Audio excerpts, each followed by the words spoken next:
What's up guys, welcome back to my channel Anime Fiction. I'm back with a new episode of What If Naruto Was the Emperor of Daisy Universe Part 15.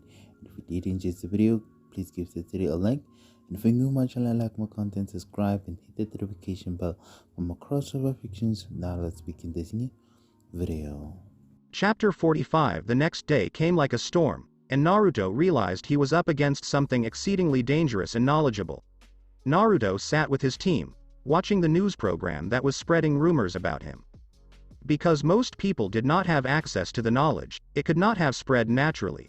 To make matters worse, the news outlet was taking an aggressive posture against him and misinterpreting his background. He emphasized that he hailed from a vicious village that killed people for money, a village devoid of morals, and one that didn't blink an eye at human experiments. They couldn't present anything damning about Naruto, so they displayed his teachers, all of whom had a bad history. Naruto was unaffected by the news because he loves challenges, and the present story was the first serious smear campaign against him. There had been others, but they had all been horrible and ineffective. The trouble was that he didn't know who the enemy was. That was something he despised. That filthy moron. I should take out his tongue for that rubbish, Pamela raged as she witnessed the disparaging remarks directed at her beloved. She realized she couldn't act in such an impolite manner. How futile. When will these creatures learn their limits? Pamela mumbled confidently as she scowled at the TV. That bald donkey. I should burn him to crisp for saying that shit. Livewire didn't care if she sounded filthy or not, she said what she thought. Boss, something is wrong outside. There is less fervor for your ascension, and people appear to be falling for the lies. Shadow Lord, Black Mask, stepped from the shadows and delivered his observations. He was astounded by what he had witnessed. It was impossible for humans to defy his master and turn 180 degrees in a single day. Someone was playing with their thoughts. The knowledge contradicted what Naruto was sensing, and it made him realize that his abilities had blinded him to reality. Naruto would have to physically contact with individuals to determine their standing if he lacked the capacity to sense their emotions. However, this fact, along with the other information, assisted him in better understanding the opponent. The enemy was unquestionably a reality warper from above Gia. The adversary was not in a rush and was amusing them. There was just one of these creatures, a fifth-dimensional imp. What kind of imp is it? It is clearly not a fan of Superman or Batman. Naruto was aware of the two imps that had appeared on Earth and messed around, but that was it. Information regarding the imps was scarce, and not even Gia could assist him. These entities considerably outnumbered her. Don't act surprised, we're dealing with a fifth-dimensional imp. This much should be expected from them, Naruto explained, eager to hear their thoughts. However, the majority of them were unaware of these events. Apart from Gia, Power Girl and Huntress were the only members of the team who were aware of these aliens. Are you sure? These beings aren't exactly that cunning. Power Girl had heard about Superman's encounter with MXY, but nothing compared to what was going on. Batmite had always been an endearing sidekick to her father, Batman, and Huntress agreed with her pal. She'd never seen him do anything bad on purpose. He was just clumsy. The creatures were likewise unable to interfere with their reality, which is why Batmite was unable to help their world. Higher dimensional creatures were prohibited from meddling with mortals by restrictions in place. MXY simply arrived to fool around and then departed while undoing everything. I see your point, but the girls are correct. The imps don't play such complex games. The creatures are very simple, and they only became troublesome after interacting with mortals. Mr. MXY wasn't exactly a prankster when he first appeared. This is either something from the underworld like Satanus and Lucifer or the Great Darkness. With that retort, the squad was at a loss for words. Naruto couldn't rule out the idea of other entities because he didn't know anything about them. It was impossible to know without more information. There was, however, one thing he could do. The adversary was undoubtedly observing him and taking steps to undermine his efforts. As a result, he needed to make it difficult for the enemy to identify his actions and thoughts. Naruto used his mind to its full potential, thinking about millions of things, most of which were meaningless in nature, in order to drown out his true thoughts. That was not the end of it, as he made thousands of clones around the world to combat the problem, even disconnecting them from the primary body. They wouldn't be able to keep track of so many of him, no matter who it was. especially since Naruto changed the shapes and energy signatures of his clones. In addition, Naruto divided all of his staff into different teams and assigned them to work autonomously without his supervision for the time being. Naruto's behavior made Vyn curse out and bite his lips. He was irritated since he couldn't keep up with Naruto anymore. He could only see his actual body and act when he did since his thoughts were a jumbled mess. How did he come to the conclusion that it was an imp? Vyn was taken aback by Naruto's words, which appeared out of nowhere. He must have gotten lucky. Vyn dismissed his concern because he couldn't think of anything else except luck. He could undo Naruto's thoughts and actions, but then he'd be defeated by a mortal. It was his pride, as well as one of the criteria he had to observe when performing in the mortal realm, that prevented him from doing so. Vyn trusted in Naruto's luck since Naruto was the one being who could make his ambition a reality. Because of his vengeance, Vyn had been attempting to ruin any realities that MXY enjoyed. However, he failed in all of these realms because of Superman. So he determined to exterminate the pest that his vile opponent adored. But, no matter what, the pest survived and became an irritant. After hundreds of attempts, he discovered the road, and that path was Naruto. Naruto's fate cancelled out Superman's fate and may kill him, freeing the universe of its guardians and allowing him to destroy the universes as planned. I seem to always see your hand in everything, MXY, have I gone insane, or is it the stress talking? Vyn mumbled as a fictitious MXY appeared from his thoughts. Vyn was clearly worried and not in a good mood because it hadn't been long since he made the mistake of killing the king. He was never in a good mood, and his angry countenance was his default setting. Aside from the news, Naruto's efforts to conquer the globe had not ceased, and he was still working on the majority of people. Although the news had presented a negative image, it was insufficient to entirely dim the light. Movies and television shows were one such means of winning over the people, and Earth King, Clayface, was in charge of them. His life had taken a U-turn over the preceding month, and he had arrived at a point beyond his former high. He had starred in so many TV shows and movies in a single month that his popularity as an actor had skyrocketed. To top it all off, his studio's films were unrivaled in realism due to the usage of high-tech and magic. He even got to play the role of his master on these shows. However, this show instilled anger in the villains and frustration in the heroes by depicting them losing to Naruto in a humiliating manner.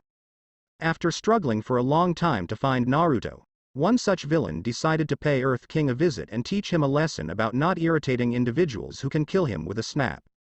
Earth King was relaxing with his fiancée after filming shots in a valley when Klarion appeared. His fiancée had been the lady who had sustained him during his period of insanity, but Earth King had cursed her with his illness. She had tried to kill him several times before and had always failed. However, everything changed after meeting Naruto.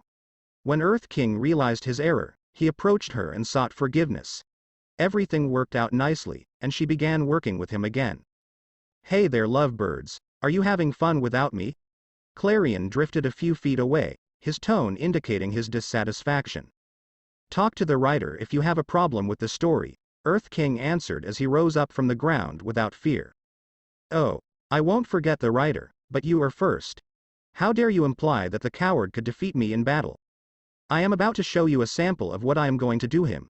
You are going to live the life of a bitch in heat." Klarion was the type to fool around, and he had never gone a month without hitting his target. So that had irritated him considerably, and he was about to vent his rage on the unfortunate actor for his terrible choices. "Man, you have some issues that need to be addressed before you develop anger issues. Do you think you're amusing?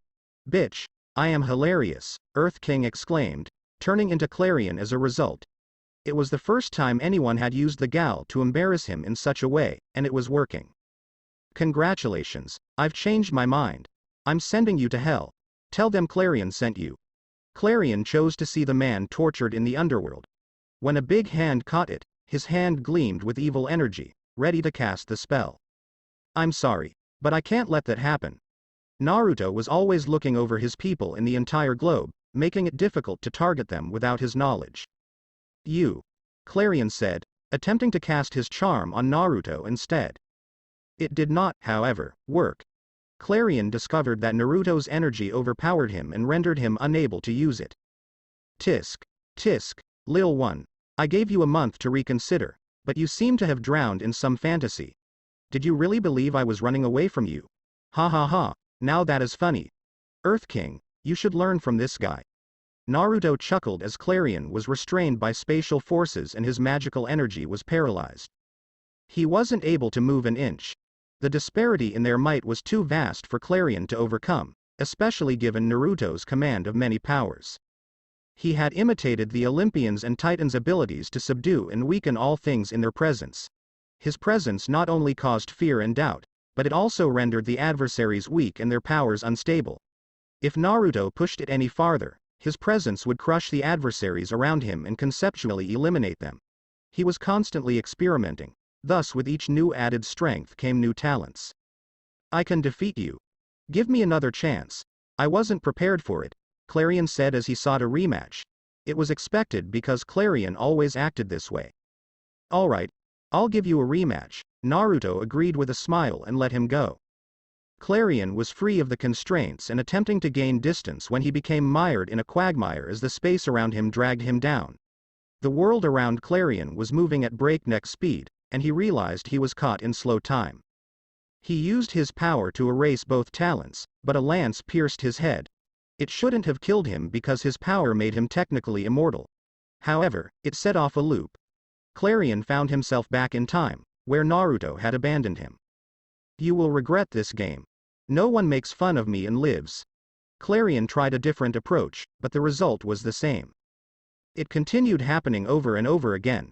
It had surpassed hundreds of times, and Klarion had forgotten how many times he had died. He couldn't bear it any longer and began pleading with Naruto for mercy. But, we didn't even fight, Naruto naively inquired, causing Klarion to shriek in panic. Please, I won't do it again. Just don't fight me anymore, Klarion said as he leapt up and grabbed Naruto's leg with both of his arms. When he saw the situation of the foe, Earth King was grateful he wasn't on the opposite side. Really, that's wonderful. Now, how about we all work together to make the world a better place? Klarion didn't want to do anything so difficult, but he accepted because he was afraid. You don't have to see it as a chore, Klarion.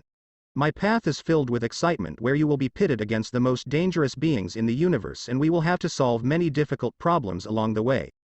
Isn't that better than fighting against the same heroes every time and just moving on the same old planet? Aren't you bored of the same scenery and same old plans? That was not his style. Fine, but I'm not looking for anyone else, which is irritating.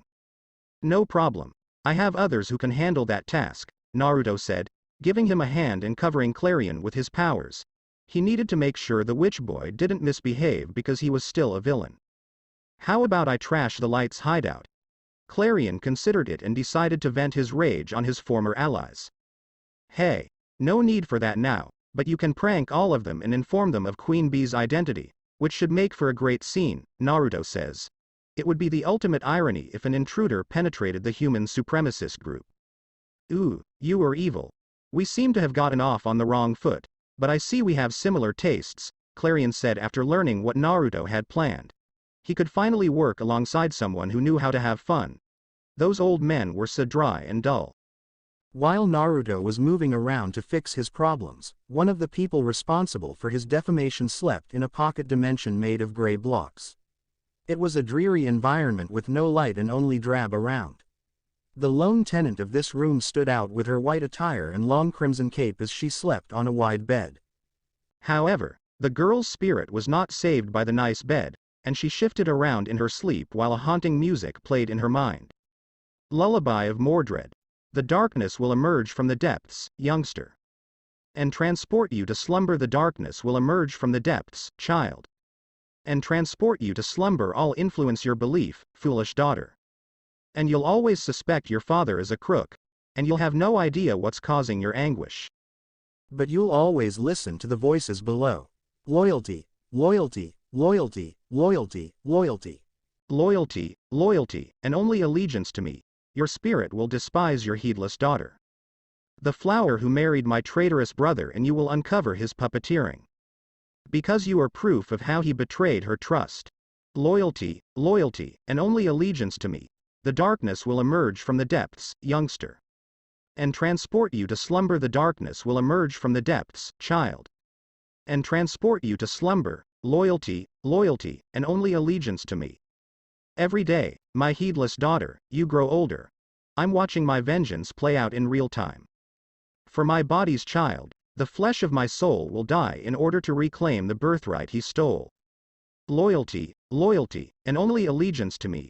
With a start, the 16-year-old girl looked about as if she were in a battle zone. Her expression and emotions were all over the place, as if she had just risen from a nightmare. She felt dissatisfied and lost when she realized she was within the block world. Mother, the young girl muttered, choking back tears and covering her eyes as a severe migraine caused her excruciating pain. Everything stemmed from her tension and rage. Should I risk it and show myself? No. Let's share his evil deeds and see. But I can't help myself. How can I let him live after what he's done to us? The small girl talked to herself, and from her demeanor, it appeared to be a common occurrence. She spoke calmly with her body while a massive puppet expressed her true emotions. We can't risk it right now because he's too powerful for us. However, he can't feel us. Let us kill his servants so he can feel what it's like to lose someone. He has no such emotions. It's all a ruse. He's a faker, an actor. It's all a ruse to fool people into believing in a false reality. There was a brief pause. Does it matter? We won't know unless we try, but those people deserve to die for serving him. Indeed, they deserve death, the girl said as she rose from her bed and gazed at the dismal sky. Similarly, a girl named Alaya intended to end the lives of Naruto's companions out of misdirected anger. Alaya spotted her targets and comprehended their power levels using her extraordinary eyes that revealed her lineage as an Otsutsuki. Alaya's eyes were shaped like 8-pronged wheels, which represented the 8 skills she possessed. One of her skills allowed her to scan a certain area and categorize it as she desired. The eyes made it nearly hard for anyone to hide from Alaya, and with them, she easily found all of Naruto's people. Looking down the list, Alaya zeroed in on the person who piqued Naruto's curiosity the most. Supergirl was the intended victim. Is she one of his new whores, or another victim of his games? Alaya pondered. It doesn't matter, let's kill her, it'll be better than being his slave. Alaya agreed and discovered Kara on Neptune visiting New Atlantis. She decided to explore the new locations Naruto had built and take in the views. When she realized Naruto wasn't in the area, Alaya used another power and stepped through a spatial portal like her mother. Alaya's power allowed her to become invisible to all senses and sensors, effectively rendering her an invisible figure. Alaya, who appeared as a ghost, bonded with the water planet like her mother and seized entire power. She was the planet, and she had her target in her sights. Alaya focused on the area, employing the invisibility power to make it impossible for others to see what was going on. Kara was not alone on her tour. She was accompanied by Aquaman and Mera. Naruto had talked to him and convinced him that it was preferable to leave Earth because the Atlanteans were hostile to mankind. Neptune was better for them, and when given the choice, the Atlanteans picked it. Regardless, Arthur and Mera desired to explore the unknown planet before allowing their people to walk free. Knowing Naruto and his objectives, Neptune was teeming with powerful creatures that would keep them on their toes while allowing them to evolve. Within a short period of time, they had encountered numerous animals, and the squad could see that Naruto had not wasted time researching the Pokemon and Digimon pages. It was an interesting encounter that provided them with new information about their friend. It was adorable. They grasped the horror and realized Naruto had horrible training plans for his people after seeing those monsters in real life and felt their power. Nonetheless, it was a fantastic excursion that ended abruptly as the water around them engulfed them. The water pressure continued to rise, and corrosion began to infect them. Corrosion damaged their bodies, minds, and souls, killing them in the most agonizing way. That would have been how it would have gone for ordinary people, but the team was exceptional, and they had survived greater attacks. Supergirl used her superior strength to overcome the pressure, while Arthur used his trident to keep the water under control. Kara was fortunate that Arthur had his trident, or the trio would have perished. Arthur used the trident to help them escape the sea and reach the surface while it sought to drown them.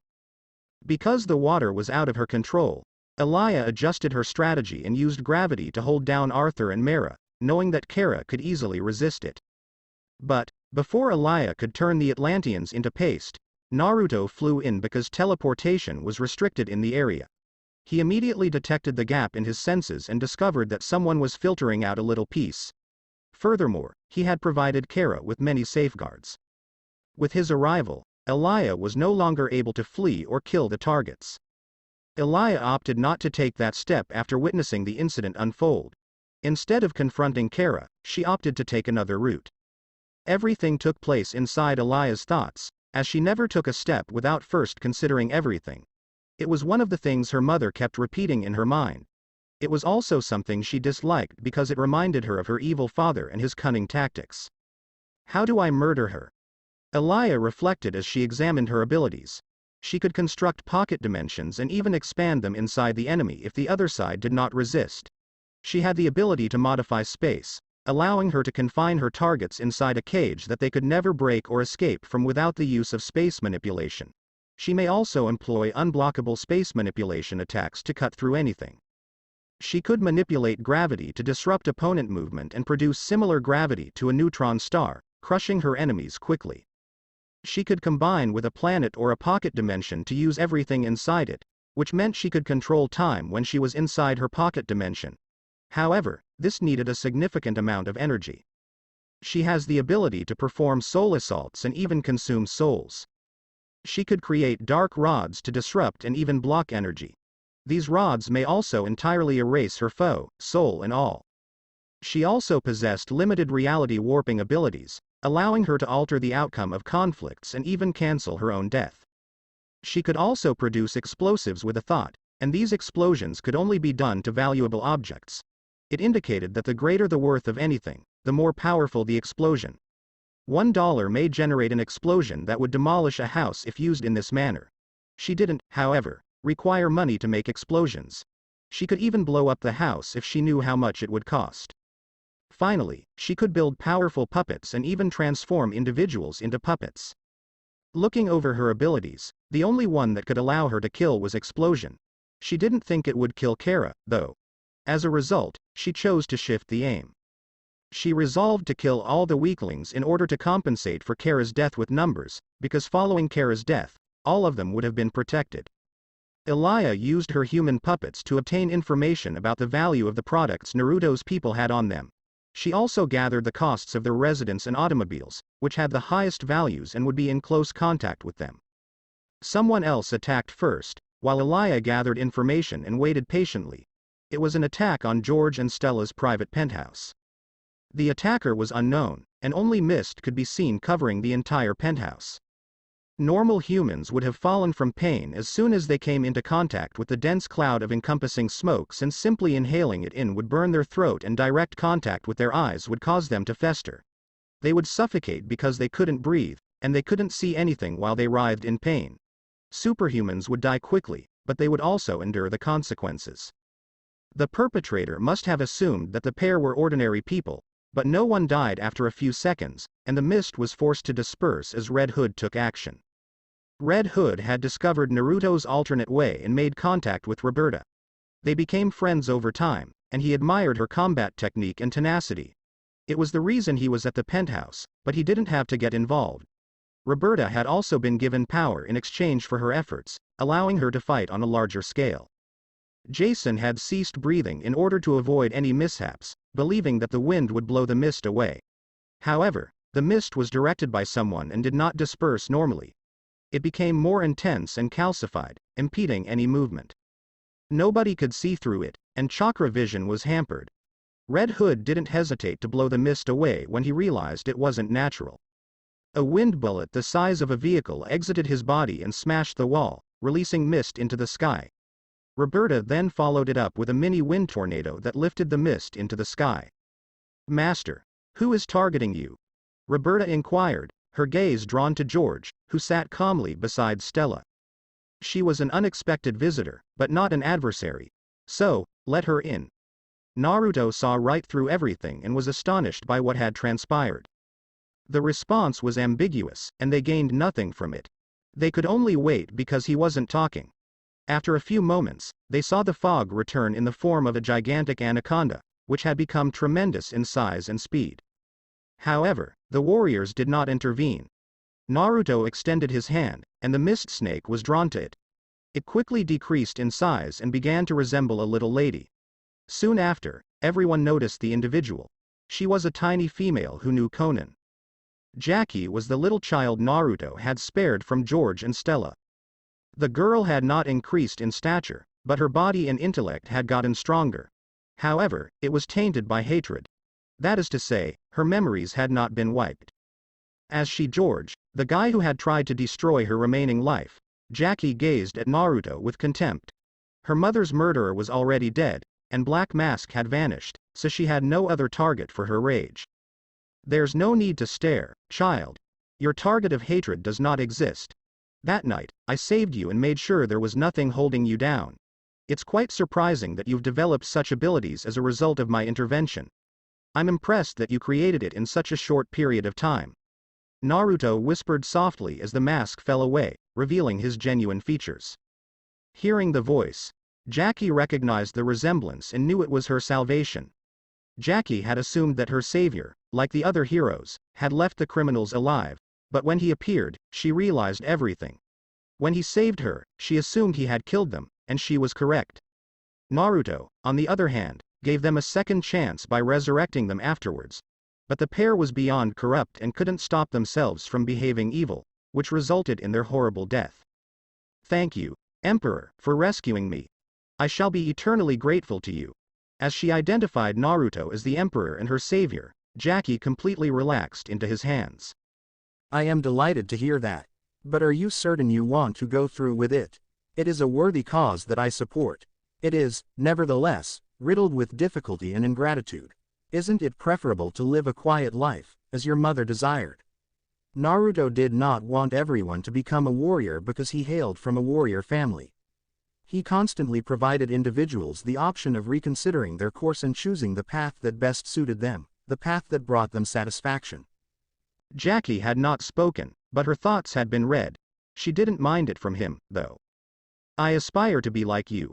I don't want to live in a world where I'm always afraid for my life. I don't want to feel helpless once more. Please allow me to be by your side. I'll never, ever complain about anything. Staying by my side entails great responsibility. Are you willing to bear it? I don't know anything, but I'm willing to learn. Isn't it exactly what you've been saying? Even in your golden years, there is no end to learning. As for my willingness, I will try until I die. Only time will tell how strong your resolve is, Lil One. However, I will give you the opportunity you seek. If you want to be close to me, you must earn your way into my inner circle. Or you may simply join one of the other groups I will form. With those remarks, Naruto extended her control over the deadly mist to the point where she could control a city's worth of it. Naruto directed her towards Moon Maiden while making small talk with his tiny fan. It was a modest thrill for Naruto and a happy event for Jackie. But it didn't stop there, and that small bliss vanished. Clayface, Earth King, Mr. Freeze, Volcana, Phoenix, Toyman, White Rabbit, King Croc, Huntress, Man Bat, Firefly, Carpenter Poison Ivy, Green Queen, and Killer Frost were all targets for Elia. Clayface was getting out of his $2.2 million United States dollars Ferrari while wearing an expensive suit and watch near his $1 million estate when everything exploded. He was with his fiancée when it happened. The explosion was powerful enough to obliterate a city or a small country, leaving a massive crater in its wake. Naruto soon put out the fires, but Clayface lost his lover. He barely survived because Naruto upgraded his abilities to moon level. He spared the girl from the outside blasts, but she died as a result of what she was wearing. Mr. Freeze and his wife were conducting research when the machinery burst. Mrs. Freeze was unable to survive the impact due to the proximity of the goods, which were worth millions of dollars. Naruto stopped the explosion, but the research lab and everyone within had been erased except for Mr. Freeze. Toyman has been handed a vast toy manufacturing firm in order to bring joy to youngsters. He had created the cartoon Beyblades using his new abilities. He'd built the Metabots for the kids. He had created the Gunplay, which consisted of little Gundams that could be commanded for warfare. He had made Yu-Gi-Oh! A reality and much more, bringing great delight to the new world. The corporation was worth billions because of such ingenuity, and Toyman was likewise worth billions. With Toyman's financial worth established, Elia caused him to detonate. The individual was worth billions, therefore the explosion was powerful enough to wipe out the entire continent off the map. Toyman didn't stand a chance. Man-Bat was at an amusement park with his family when it exploded, along with the expensive ring and watch he had given his wife. The man survived, but his son and wife were not left behind. Because of their power or the lack of anything of high worth around them, the others escaped with minimal or no damage. Because it was the first large-scale attack since Naruto's arrival, and it was so destructive, all of these explosions sparked widespread terror throughout the country. It shouldn't have been possible because Naruto had synced his senses with the world and the barrier surrounding it, indicating that something horrible was going to happen. The unseen opponent, however, had disrupted that mechanism and made it harder for him to detect things. It was the cause of his delay. However, no decision was made. Naruto attempted to reverse time by minutes using his power over time. It was ineffective. He then proceeded to reality warping in order to undo the blasts. He repaired the harm, but he couldn't bring them back to life. He attempted to drag their spirits back to their bodies, but he was unable. The enemy clearly did not want him to revive anyone. It also meant that he only had one life. No amount of reality warping could restore death. Death of loved ones was nothing new for Naruto, but the sense of powerlessness was. Naruto had had a terrible life from the start, yet he had never felt truly defeated. He'd never really suffered with the hopelessness that came from the prospect of never accomplishing a goal. Naruto has never been given a reason to think negatively. He was always capable of winning with time and effort. Now he was up against an unknown higher power that looked unstoppable. Sleep, my friends, soon you will return to the world of the living. I would never abandon you, so please take a short break and rest. Naruto calmed the others down by convincing them that the situation was only temporary. I require the assistance of a higher being. But who will and can assist me? Chaos, Death, the Monitors, MXY, and Batmite are the only ones that can assist us at this time. If it was conceivable, Batman should have obtained assistance from Batmite by now, so that's out. Mix is out because he is unpredictable and untraceable. The Monitors aren't great, and they're difficult to converse to, so I'll only use them as a last choice. I'll have to track down Death of the Endless. Naruto had already planned a solution and had gathered knowledge on powerful beings from upper planes. Naruto decided to pay a visit to Xanadu after deciding on his target. However, the situation had not ended, and it was about to worsen. Elia was pleased with the outcome and determined to kill everyone. She built a website where people may place a value on all heroes. Elia supplied information on their assets and costs. She gave the world that the heroes were protecting a monetary value and used it to slay Naruto and his friends. Finding Xanadu was simple because the woman had a magic shop that was open to the public. She was an immortal woman from another era, as well as a strong magician with the capacity to predict events. Regardless all her talents, Xanadu was a passive creature rather than a proactive hero. Getting her assistance came at a cost. Naruto entered the shop without hesitation after arriving outside. The target was too weak, and there was no need to hide because she would have anticipated his approach. Greetings, Emperor, and welcome to my humble shop. It gives me great pleasure to meet you. As he stepped inside, Xanadu stood up and welcomed him respectfully. It signified she was willing to assist him, or it was just another way to get him to relax his guard. Normally, reading the atmosphere would have been simple, but now he couldn't even rely on those abilities. He was always careful, no matter what. Good day, Miss Xanadu. It's also a pleasure for me. I wish we could converse for hours because I am interested in your information, but I am now quite busy. I hope this is okay with you. As a gift, Naruto offered her a fruit basket and a flower bouquet. I'm not bothered. Please stay with me and I'll see what I can do. Xanadu led him to a small room with a crystal ball in the center. Please take a seat and let me know what you require. Do you know who is interfering with my life? You already know the answer to that. I can't find people on that level unless they want me to. Xanadu was powerful, yet she understood her limitations and was not arrogant. Knowing her limitations, Xanadu desired to grow stronger, and she accepted requests with appropriate rewards to assist her achieve that objective.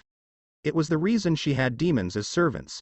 She had received them as a reward for her service. I see. Can you tell me where I can find death?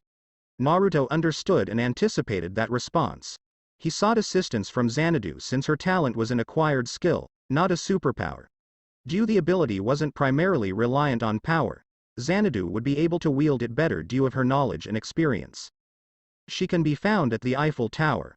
Her name is Mary, and this is her appearance. His request was expected, and she discovered the target quickly since death had permitted it.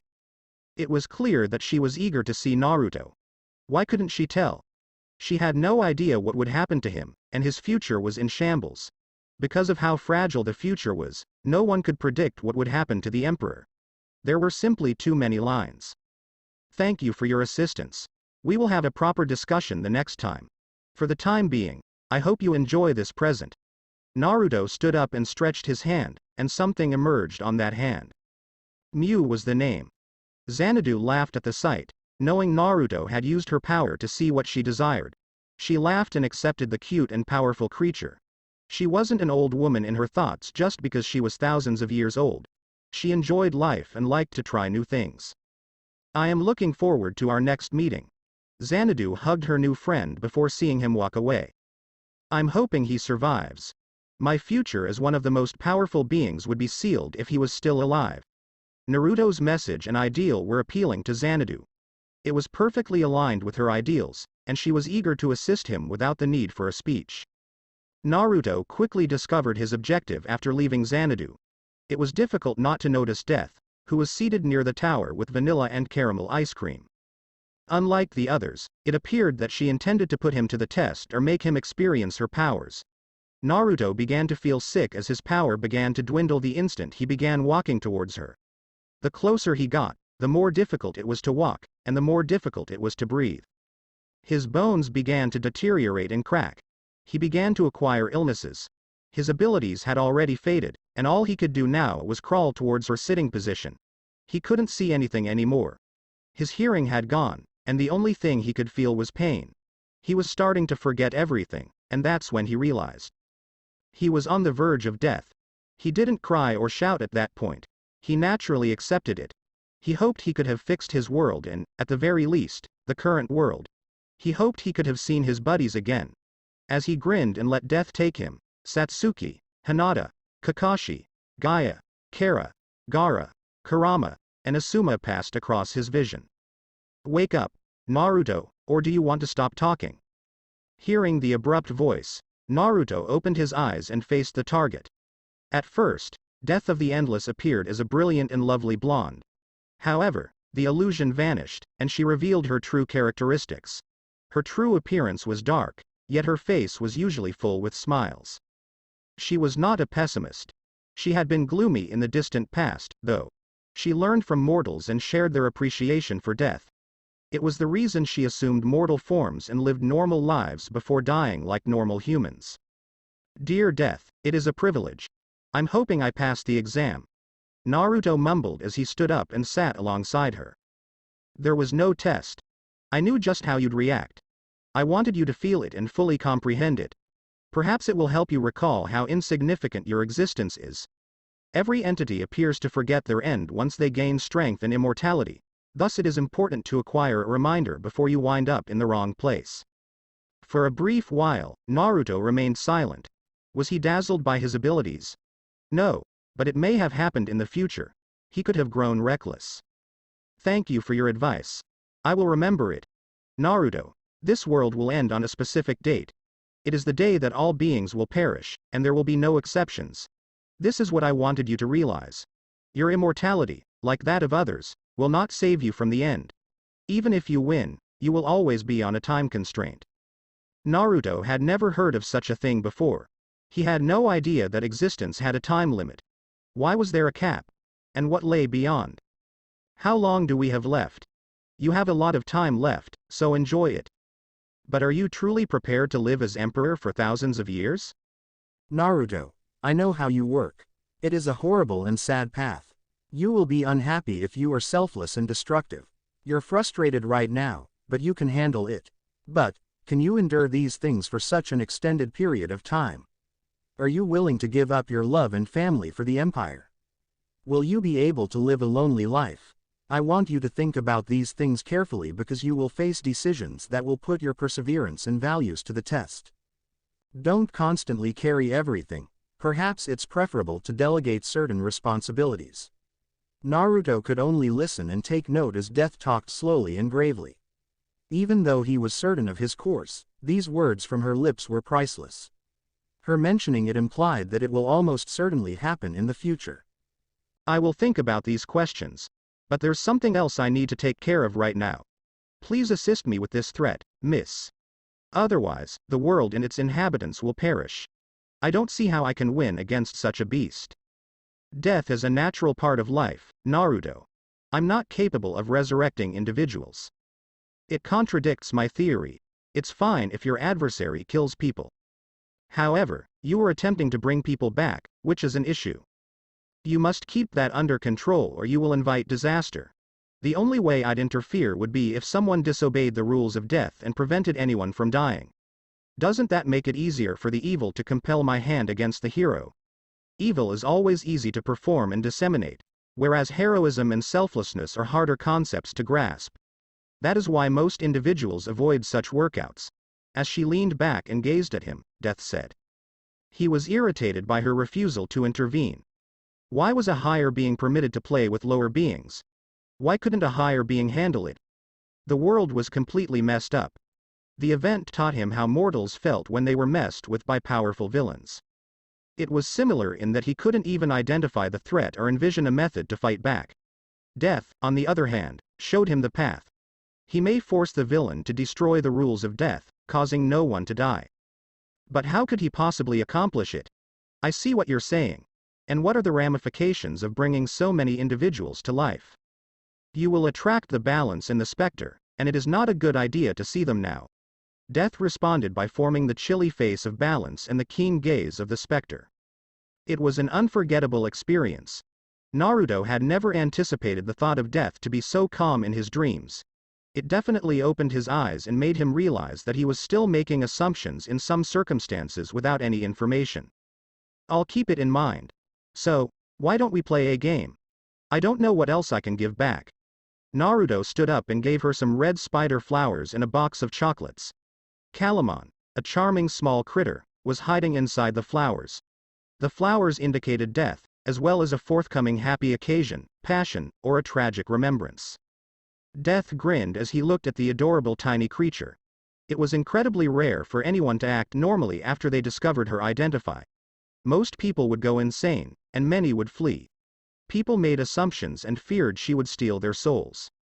The worry was not unwarranted because death visited every individual who died, and her appearance changed depending on the person and their actions. She didn't have a single true appearance because a concept had no shape. Death, on the other hand, did not visit the dead or ordinary people. She refused to make jokes or speak to the person who was going to die. Furthermore, she would only appear at the last instant when the person's eyes were ready to go dark. What are your plans? Let me tell you, I am a seasoned gamer. I've been playing since the beginning of time. Death boosted her powers, making her appear charming, especially because Naruto knew she had lost to Xanadu in a game of cards. It was the reason for Xanadu's immortality. As a reward, Death granted her immortality. Have you ever played Yu-Gi-Oh? You're looking at the world champion, of course. Even the king of games couldn't make me sweat, so are you sure you want to challenge me? Naruto doubted she could win a game against Atem because he had already lost to the man without using his powers. That man knew and specialized in his games. Yes, Atem had returned to the present universe after going through the afterlife. He was one of the heroes in Tokyo, and he summoned the monsters using his cards. Naruto found a friend in him, and Atem was instrumental in convincing the Persona team to join him in making Japan his dominion. Shall we duel, or do you need to prepare a deck first? Naruto grinned at her cute expression and pulled out his duel disc and deck. I was born prepared. So, what is the prize for victory? Death lifted Calamon above her head and extracted her duel disc from thin air. Anything you want, and I'll give you the power of death as a reward. You are extremely ambitious and courageous in requesting Death's abilities. I'll let it happen. Death grinned at his brave approach and began the game. It was a shadow game, not a regular game. On that day, the globe witnessed massive monsters arise out of nowhere and fight against one another. It felt like the world was ending, and no hero could stop the war from happening. Elia finished her preparation and saw the values of her targets while Naruto was playing. Naruto and his team have achieved enormous worth as a result of their assets. Naruto possessed 2 worlds as well as several pocket realities, making him incredibly valuable. His servants also owned portions of the regions, which increased their value. Elia might have done the same for the Earth and obtained the value, but Naruto would be able to respond to the explosion and prevent it from happening. She required the target to detonate. With her strategy in place, she began the blasts, but nothing occurred. I didn't expect anything less from him. We'll have to compel the others to attack him, or we'll never have our retribution. Elia mumbled, knowing Naruto's reality warping skills had stopped her onslaught. Naruto had taken all of his servants under his protection after the initial attack and had not let them leave his sight. It was his first time, and he rapidly adapted to such tactics against him. With the power of explosion shut, Elia was left with only her puppet maker and social skills. She lacked confidence in convincing others, especially given her lack of expertise. Elia had lived alone with her mother and trained her entire life. She had witnessed her mother's suffering and heard about the atrocities that had occurred in the outside world. Her universe was cursed and on its way to ruin. There was no hero left to oppose the emperor. Elia found only joy in her mother's presence while living in the cursed planet. Even that, though, was taken by the monster. Elia, a 12-year-old girl, was forced to witness her mother being consumed in the most agonizing way. On that day, her heart broke and all mercy vanished. She promised revenge and would go to any length to achieve it. Wait for me, mother. I'll be there soon. Elia didn't expect to live and didn't care if she did. She was only alive because of vengeance. Elia revealed more material to damage Naruto's reputation while hugging the clone of her beautiful and compassionate mother. It was the truth she was aware of. Everyone admired a hero, but the faults were what people remembered the most. Even if a person was not found guilty, many people would pass judgment on them once they were accused. Many people have this viewpoint. Keeping this in mind, Elia realized she didn't need to verify her story. She revealed Naruto's true nature as a tyrant to the world. The bad news traveled like wildfire, and everyone was entirely focused on it. It demonstrated how Naruto manipulated people by seeming kind to them, and how once he had them, he would dispose of them. He would even backstab those he considered brothers. There was not a single person who stood out. Her information matched a lot of what Naruto had been doing, so others were skeptical. It made people wonder if everything Naruto had been doing was all a ruse. Because Naruto no longer had his empathy powers to back him up, the world was split once more. It was an all-out information campaign against him. However, Naruto was more than a puppet king or a slacker ruler. He replied by calling the information into question. Who was the source of the information? Why were they running away? Why did they assault people so casually? The downward spiral was halted, but the doubt had been cast. The only way he could get rid of his doubt was with time. He had already seen people's willingness to accept him, therefore it was time for him to just rule the globe. People would wait to see if he would kill them once he had taken the planet. To be continued. That's it for Spotlights and listening to this video. I hope you did enjoy this spirited story, and if you did, like, share and subscribe for more, and thank you all for having support and have a great day.